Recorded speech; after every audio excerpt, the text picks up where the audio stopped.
Abu Swalaba reported, Raziyallahu ta'ala anhu, I said, O Messenger of Allah sallallahu alaihi wasallam, what is lawful and what is unlawful for me? اے اللہ کے نبی حلال کیا ہے حرام کیا ہے؟ صحابہ سوال کیا کرتے تھے رسول اللہ سے. The Prophet sallallahu alaihi wasallam said, البر ما سکنت الیہ النفس واطمأن الیہ القلب. Neki is serenity in the soul and peace of mind in the heart. نیکی یہ ہے جو تجھے خوش کرے, سیرینٹی دے, سکون دے, اور تیرے دل کو ایز کریٹ کرے, تیرے دل کو سکینت نازل ہو تیرے دل پہ, یا تو ایزینس فیل کرے اپنے دل میں. جیسے اکثر ہوتا ہے نا کہ عشاء کی نماز نہیں پڑھی ہوتی, دل گھبراتا ہے, ہارٹ میں ویور ہو رہا ہوتا ہے کہ یار غلط کام ہے, لیکن بندہ سو جاتا ہے. پھر جب پڑھ لے اٹھ کے تو کتنا وہ ایک سکینت نازل ہوتی ہے, ایک سکون ملتا ہے کہ اب کام کر لیا, اب شکر ہے اللہ کا, نماز میں نے پڑھ لی. فجر کی نماز جس دن ٹائم سے نہ پڑھیں, ایک عجیب سی نحوست چھائی ہوتی ہے جو سیدھی سی بات ہے. تو وہ بھی نحوست کا فیل ہونا, یہ بھی ہدایت کی نشانی کہ ایٹ لیسٹ فیل تو ہو رہا ہے نا, ایمان ہے تو فیل ہو رہا ہے, ورنہ تو فیل ہی نہیں ہونا, ورنہ تو وہی روٹین چلنی ہے جو عام لوگ کی چلتی ہے. تو اس لیے نبی صلی اللہ علیہ وسلم نے کہا کہ نیکی وہ ہے, البر کا مطلب ہوتا ہے نیکی وہ ہے جو سیرینٹی دے سول کو اور پیس آف مائنڈ دے ہارٹ کو, قلب کو. اور پھر کہا وَالْإِسْمُ مَا لَمْ تَسْكُنْ إِلَيْهِ النَّفْسُ وَلَمْ يَطْمَئِنَّ إِلَيْهِ الْقَلْبُ وَإِنْ أَفْتَاكَ الْمُفْتُونَ. Sin is not comfortable in the soul. جو سن ہے, گناہ ہے, وہ سول پر ہیوی ہے, تذبذب میں لاتا ہے روح کو, آپ کو تذبذب میں لاتا ہے. کسی کے ساتھ زیادتی ہوتے دیکھیں, some people can't see injustice. Class میں کسی کوئی بلی ہو رہا ہے, آپ کے دل میں نا ایک عجیب سی کیفیت پیدا ہوتی, نہیں ہونا چاہیے. تو یہ اچھی بات ہے, سٹینڈ لیں, کسی کو بلی نہ ہونے دیں, کسی کے ساتھ زیادتی نہ ہونے دیں. Sin is not comfortable in the soul and not satisfying to the heart, even if the judge gives you approval. چاہے کوئی مفتی بھی فتویٰ دے دے گناہ کے بارے میں, لیکن وہ پھر بھی تمہارے دل میں کھٹکے گا, کیونکہ دل اللہ نے بنایا ہے, روح اللہ نے بنائی ہے, اور وہ جھوٹ نہیں بول سکتی. مفتی غلط فتویٰ دے سکتا ہے کہ یہ چیز حلال ہے. آج کل ہیں ایسے مفتی جو ہر چیز کو حلال قرار دے دیتے ہیں, لیکن دل گواہی دے گا کہ نہیں, یہ چیز صحیح نہیں ہے, پتہ لگ جاتا ہے, دل بتا دیتا ہے. اور پھر یہ حدیث سنیے, وبیسہ ابن معبد reported, the messenger of Allah sallallahu alaihi wasallam said to me, have you come to ask about righteousness and sin? کیا تم نیکی اور گناہ کے بارے میں پوچھنے آئے ہو؟ I said yes. انہوں نے کہا جی یا رسول اللہ. The prophet clenched his fist and struck his chest. Clenched his fist and struck his chest. اللہ کے نبی نے فسٹ یوں بنایا اور اپنے چیسٹ پہ اس طرح سٹرائک کیا اور کہا استفتی نفسک استفتی قلبک یا وابسۃ ثلاثن البر ما اطمأنت الیہ النفس واطمأن الیہ القلب. Consult your soul, consult your heart. گناہ کے بارے میں جاننا ہے تو یہاں سے آواز آنی چاہیے, اس کو کنسلٹ کرو, اپنے دل کو کنسلٹ کرو, تمہیں پتہ لگ جائے گا تم زیادتی پہ. اکثر بحث ہو جاتی ہے دوستوں سے, رشتہ داروں سے, بیوی سے, ہسبینڈ سے. بحث تو ہم کر رہے ہوتے ہیں ایگو میں, لیکن ان سائڈ ہمیں پتہ ہوتا ہے غلط ہم ہی ہیں, ان سائڈ ہمیں پتہ ہے غلطی ہماری ہے, لیکن وہ صرف ایگو کی وجہ سے بحث پہ بحث ہو رہی ہے, اپنے آپ کو ڈیفینڈ کرنے پہ.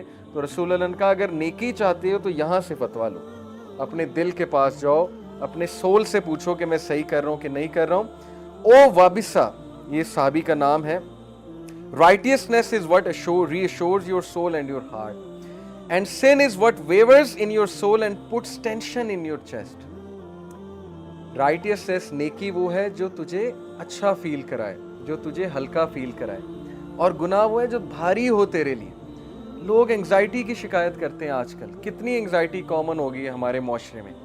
لوگ اپنی غلطی دیکھتے ہی نہیں کہ انہوں نے کس کے ساتھ حقوق العباد میں کمی کی ہوئی ہے. انِمیجنیبل, ان کا مائنڈ بھی نہیں جاتا. وہ کہتے ہیں ہم نمازیں بھی پڑھتے ہیں, ہم نے حج بھی کیا ہوا ہے, عمرہ بھی کیا ہوا ہے, لیکن وہ یہ نہیں دیکھتے کہ جب وہ بزنس کر رہے تھے انہوں نے کس کے ساتھ دھوکہ کیا ہے, اور جب وہ نوکرانی کے ساتھ کتنی انہوں نے بدتمیزیاں کی ہوئی ہیں, اور کتنا دل دکھایا ہوا ہے اپنے نوکروں کا.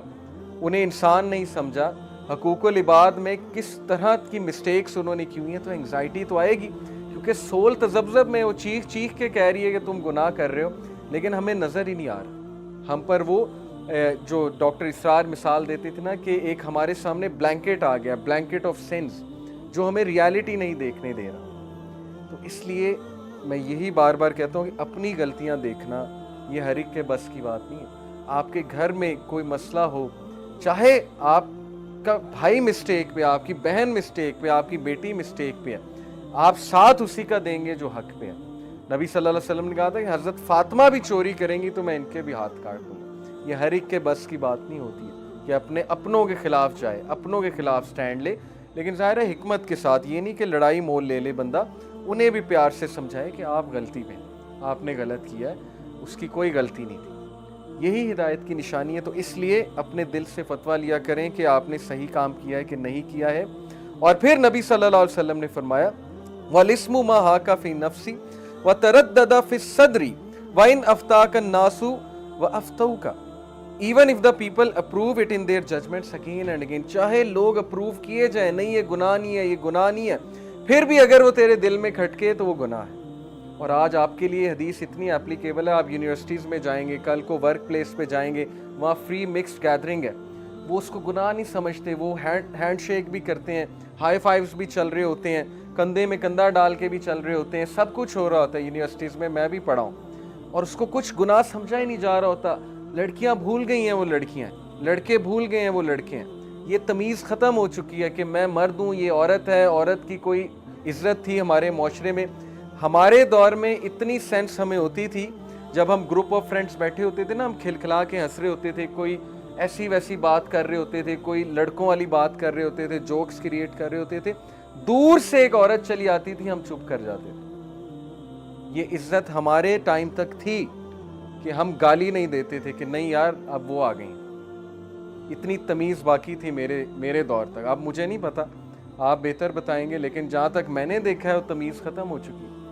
اب سب کچھ ہے، سلینگ بھی چل رہا ہے، ایفرٹس بھی چل رہا ہے، اب تو ڈرگز بھی چل رہی ہیں، گالیاں بھی چل رہی ہیں، سب کچھ چل رہا ہے. تمیز ختم ہو چکی ہے اور اس کا نتیجہ آپ کے سامنے ہے. وہ سارے بھگت رہے ہیں، اس کا نتیجہ ہم سب بھگت رہے ہیں. تو اس لیے جب گناہ ہی نہ لگے اور گناہ کی تمیز ختم ہو جائے، لوگ آپ کو کہیں گے اس میں کیا مسئلہ ہے بھائی، آپ ایسے یہ بات کرتے رہتے ہیں جی انٹرمنگلنگ نہیں ہونی چاہیے، انٹرمنگلنگ نہیں ہونی چاہیے. تو لوگ جتنا مرضی کہتے رہیں، جتنے مرضی فتوے دیتے رہیں کہ نہیں جی یہ ٹھیک ہے، یہ ٹھیک ہے، آپ نے لوگوں کی نہیں سننی.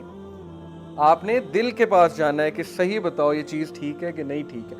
ہر بندہ ان دیئر ہارٹ بلیو کہ یہ چیز غلط ہے. میں آپ کو دلیل سے کہہ سکتا ہوں، اگر آپ کسی یوتھ سے پوچھیں گے جو ریلیشن شپ میں ہے، جس کی گرل فرینڈ ہے، بوائے فرینڈ ہے، حرام ریلیشن میں ہے، واللہ 1 out of 100 ہی کہیں گے ٹھیک ہے. اگر آپ ان سے پیار سے پوچھیں گے، سب کے سامنے وہ کہیں گے اس میں کوئی مسئلہ نہیں، لیکن ذرا اکیلے میں لے جائیں، آرام سے پوچھیں، پیار سے پوچھیں، یار صحیح بتاؤ، سچ بتاؤ یہ ٹھیک ہے کہ نہیں ہے. 99 out of 100 کہیں گے غلط ہے. میں آپ کو دلیل سے کہہ رہا ہوں، مجھے یوتھ پہ کانفیڈنس ہے کہ ابھی تک ان میں وہ چیز باقی ہے کہ وہ اس کو غلط سمجھتے ہیں. چاہے نیٹ فلکس، چاہے ٹی وی سیریز اس کو جتنا مرضی عام کر دیں، لیکن گناہ وہ ہے جو دل میں کھٹکے. بات ختم ہو گئی. بس ہم نے دل کی سننی ہے اور سول کی سننی ہے، اور ہم نے اللہ سے ہدایت کی دعا کرنی. اس لیے پلیز اس حدیث کو لے لیں. نبی صلی اللہ علیہ وسلم کی ایڈوائس ہے کہ جب تمہارا ہارٹ پیس پر ہے تو یہ نیکی ہے، جب تمہارے دل میں تذبذب ہے، انگزائٹی آ رہی ہے تمہیں، تو پھر دیکھو کہیں تم سے کوئی گناہ تو نہیں ہو رہا ہے، تم نے کسی کا دل تو نہیں دکھایا. معافی مانگ لو کسی سے، تمہاری انگزائٹی ختم ہو جائے گی. سیٹا نیو تمہاری انگزائٹی ختم نہیں کرے گی، بڑی فیمس میڈیسن ہے، وہ تو عارضی طور پہ تو کر دے گی کیمیکل لیول پہ، لیکن یہ جو سول کی چیخ ہے یہ کیسے ختم ہوگی؟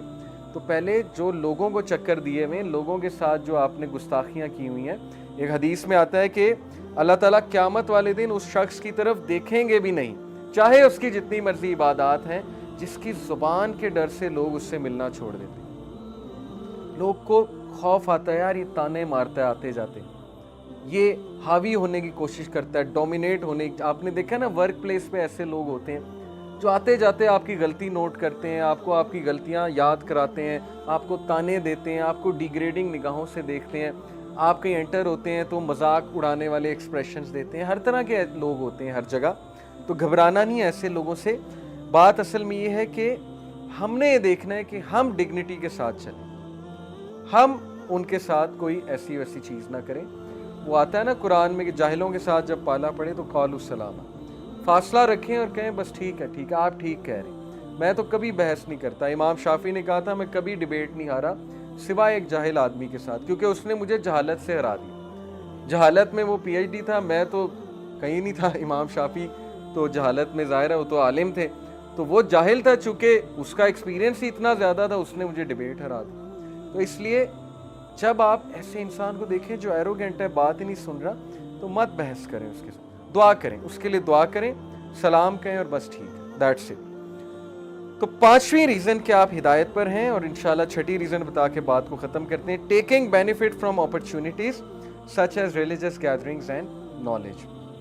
یہ بہت ہی امپورٹنٹ ریزن ہے, دلیل ہے ہدایت پر ہونے کی, اور اس کی دلیل کی جو ہے وہ ورڈز کیا ہے؟ انہم فتیۃ آمنوا بربہم وزدناہم ھدا. کس کے بارے میں کہا؟ اصحاب کہف, یعنی یو پیپل. انہم فتیۃ, فتیہ ہوتے ہیں یوتھ. اے نبی بے شک وہ نوجوان تھے, آمنو جو اپنے رب پر ایمان لائے, بربہم وزدناہم ھدا, اور we increase them in guidance, ہم نے انہیں ہدایت میں وزدناہم ھدا انکریز کیا. یعنی اللہ ہدایت میں انکریز کرتا ہے. کب کرتا ہے؟ جب آپ ایمان لے کر آتے ہیں. پہلا سٹیپ آپ کی طرف سے ہے, اپرچونٹی سے فائدہ آپ نے اٹھانا ہے. دیکھیں یہ لوگ اصحاب کہف کسی کی بات سن کے انسپائر ہوئے تھے نا, کسی کی بات سنی ہوگی, کسی محفل میں گئے ہوں گے, اپرچونٹی کا فائدہ اٹھایا. ہو سکتا ہے کوئی دائی, حضرت عیسیٰ کا دائی, وہ بازار میں دعویٰ کر رہا ہو اور یہ لوگ وہاں سے گزر رہے ہوں اور یہ رک گئے ہوں, انہوں نے کہا چلو سنتے ہیں کیا رہا ہے. اپرچونٹی سے فائدہ اٹھایا, بات سنی, بات اچھی لگ گئی اور بات پہ عمل کیا, تو اللہ نے انکریز کیا گائیڈنس. اس لیے گائیڈنس کی اپرچونٹیز سے فائدہ اٹھائیں اگر آپ ہدایت میں انکریز ہونا چاہتے ہیں. یہ بہت امپورٹنٹ پوائنٹ ہے, ٹیکنیکل پوائنٹ ہے. لوگ یہ کہتے ہیں, سوال پوچھتے ہیں کہ ہم کیسے کنسسٹنسی لائیں. ہم نمازیں شروع کرتے ہیں, نمازیں چھوٹ جاتی ہیں. بھائی اپنی کمپنی چینج کریں. جب آپ کے دوست ہی ہوئے ہیں جو بے نمازی ہیں, نمازیں نہیں پڑھتے ہیں, تو آپ کی بھی چھوٹنی ہے, سیدھی سی بات ہے.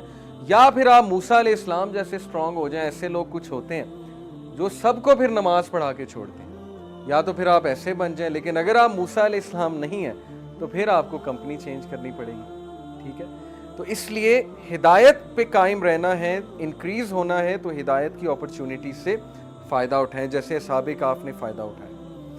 And number 6 is you leave something for Allah سے, کہ اگر آپ ہدایت پر ہیں تو آپ اللہ کے لیے گناہوں کو اور ساری چیزوں کو چھوڑنے پر ایک دم سے تیار ہو جاتے ہیں. آپ میں کوئی ریزسٹنس نہیں آتی. اس کی دلیل دیکھیں, ان ابی قتادہ ان نبی صلی اللہ علیہ وسلم قال, ابی قتادہ رضی اللہ عنہ سے روایت ہے کہ نبی صلی اللہ علیہ وسلم نے فرمایا, انک لن تدع شیئا للہ عز وجل الا بدلک اللہ بہ ما هو خیر لک منہ. There is no person who leaves something for the sake of Allah, but Allah replaces it with something better. یہ پرومس ہے, عام بات نہیں ہے, پرومس ہے. اور پرومس کس کا ہے؟ نبی کا. عام آدمی کا پرومس نہیں, میرا یا آپ کا پرومس نہیں ہے. نبی کا پرومس ہے کہ کوئی انسانوں میں ایسا نہیں ہے جو اللہ کے لیے کوئی حرام کام چھوڑے گا اور اللہ اس چیز کو بہتر سے ریپلیس نہیں کرے گا, یا اسے کوئی نقصان ہو گیا ہے اور وہ صبر کرے گا اللہ کے لیے, اور اللہ اس کے صبر کے نتیجے میں بہتر چیز اسے عطا کرے گا. کتنے واقعات ہیں. حضرت عثمان غنی کی سٹوری, ہجرہ کی, ایبیسینیا گئے.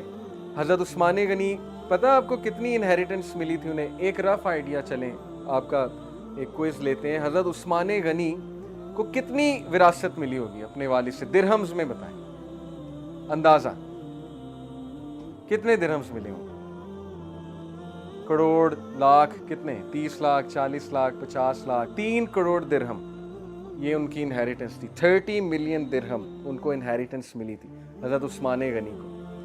اور جب وہ ایبیسینیا گئے ہجرت کرنے, تو آپ کا کیا خیال ہے, وہ بزنس رن کرنے گئے تھے؟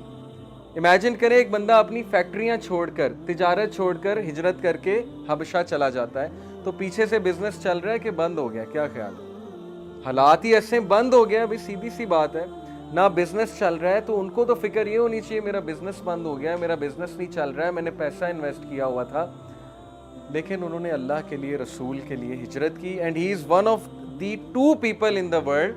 آپ کو پتا ہے دنیا میں صرف 2 ایسے لوگ ہیں جنہوں نے اپنی فیملی کے ساتھ ہجرت کی ہے اللہ کی راہ میں, ایک حضرت لوط اور ایک حضرت عثمان غنی.